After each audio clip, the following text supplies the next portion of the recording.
በሸዋ ጠቅላይ ግዛት አሳምነው እዝ በአፄ ዘርዓ ያዕቆብ አንደኛ ኮር የነጎድጓድ ክፍለ ጦር ቁጥጥር ስር በምትገኘው በመንዲዳ ከተማ መሽጎ የሚገኝ የአገዛዙ ጦር ትናንት ምሽት በደረሰበት ከፍተኛ ድንጋጤ ሌሊት ሙሉ በውር ድንበር ውስጥ ተኩስ ማደሩ ታውቋል።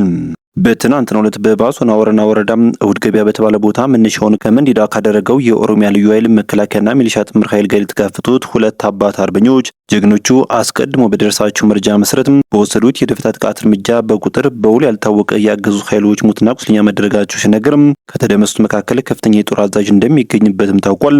በቆይታችን መረጃውን በዝርዝር የምታደምጡትም ይሆናል። ይህ በእንዲህ እንዳለም በአፋብኃኝ ሸዋ ጠቅላይ ግዛት አሳምነው እዝ በመሐመድ ቢሆነኝ ኮር ስር የሚንቀሳቀሰው የአስቴ ጎማ ተራራ ክፍለ ጦር በይፋት አውራጃ አንጾኪያ ገምዛ ወረዳ መኮይ ከተማ መደበቂያቸውን ባደረጉም የብልጽግና የካድሬ የሚሊሻ የፖሊስና የኮማንዶ ስብስቦች ላይ የተቀናጀ መብረቃዊ ጥቃት መፈጸሙን አስታውቋል።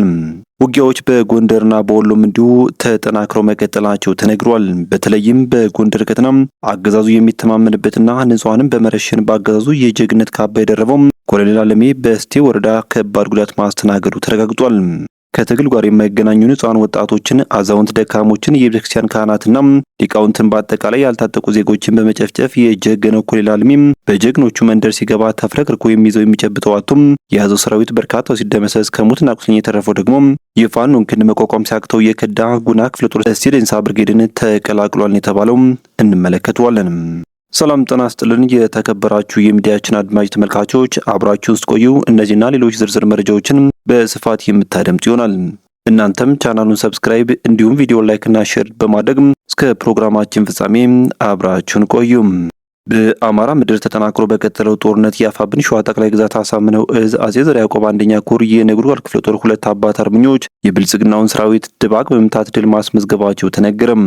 በሸዋ ጠቅላይ ግዛት አሳምነው እዝ በአፄ ዘርዓ ያዕቆብ አንደኛ ኮር የነጎድጓድ ክፍለ ጦር ቁጥጥር ስር በምትገኘው በመንዲዳ ከተማ መሽጎ የሚገኘው የአገዛዙ ጦር ትናንት ምሽት በደረሰበት ከፍተኛ ድንጋጤ ሌሊት ሙሉ በውር ድንበር ውስጥ ተኩስ አድሯልም ነው የተባለው።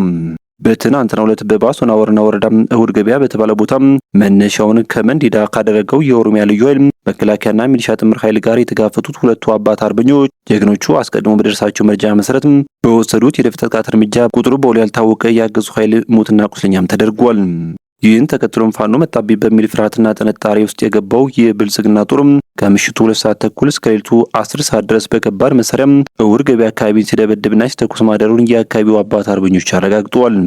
ይህ በእንዲህ እንዳለ መሐመድ ቢሆነኝ ኮር አስቴ ጎማ ተራራ ክፍለ ጦር በመኮይ ከተማ በሚገኙ የብልጽግና ኃይሎች ላይ መብረቃዊ ጥቃት ማድረሱ ታውቋል። በአፋብኃኝ ሸዋ ጠቅላይ ግዛት አሳምነው እዝ በመሐመድ ቢሆነኝ ኮር ስር የሚንቀሳቀሰው ጀግናው የአስቴ ጎማ ተራራ ክፍለ ጦር በይፋት አውራጃ አንጾኪያ ገምዛ ወረዳ መኮይ ከተማ መደበቂያቸውን ባደረጉም የብልጽግና የካድሬ የሚሊሻ የፖሊስና የኮማንዶ ስብስቦች ላይ የተቀናጀ መብረቃዊ ጥቃትን ፈጽሟል። ክፍለ ጦሩ በከተማ በሚገኘው ፖሊስ ጣቢያ ላይ ባደረገው ሜካናይዝድ ሞርተር ጥቃት የጸረ አማራው የብልጽግና ስብስብ አባላት የሆኑ 10 ታጣቂዎች ድባቅ መመታትም ተችሏል። ከደረሰባቸው ከፍተኛ ጉዳት የተነሳ አራቱ በአሁኑ ወቅት በደሴ ሪፈራል ሆስፒታል በጽኑ ሕክምና ላይ ይገኛሉ ነው የተባሉም።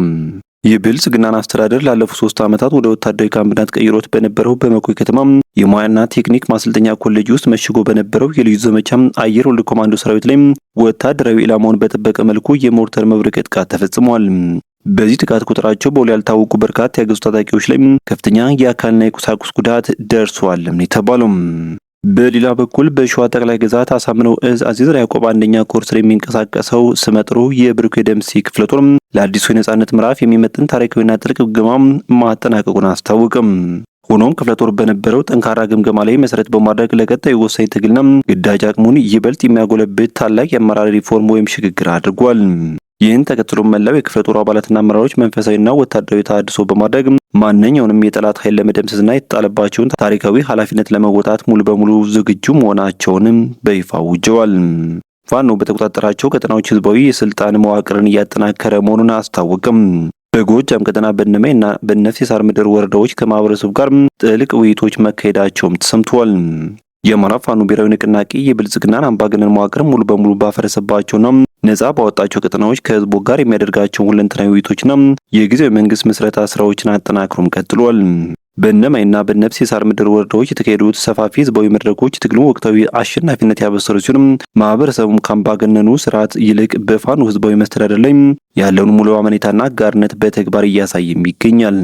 በእነማይ ወረዳ ዘብች ኢየሱስ ቀበሌ ከሚገኙ የተለያዩ የማህበረሰብ ክፍሎች ጋር በህልውና ትግሉ ወቅታዊ ሁኔታዎችና በህዝብ አስተዳደር ስራዎች ላይ ሰፊና ፍሬያማ ውይይትም ተካሂዷል የተባለው በአፋብን ቴዎድሮስ እዝ 201ኛ ኮር 64ኛ ክፍለ ጦርና በእነማይ ወረዳ ጊዜያዊ መንግስት አመራሮች በጋራ በመሩት የዚህ ስብሰባ መድረክ ላይ ስለ አማራ የህልውና ትግል አሁናዊ አሸናፊነትና ቁመና ሰፊ ግንዛቤ ተሰጥቷል ሲል ህዝብ ግንኙነቱ አስታውቋል። የተወደዳችሁ ቤተሰቦች ለሰዓቱ የነበሩና አጫጭር መረጃዎች እነኚህ ይመስሉ ነበር። በቀጣይ በሌሎች ዜናዎች እንዲሁም ጥቆማዎች እስከምንገናኝ በያላችሁበት በቸር ቆዩኝ።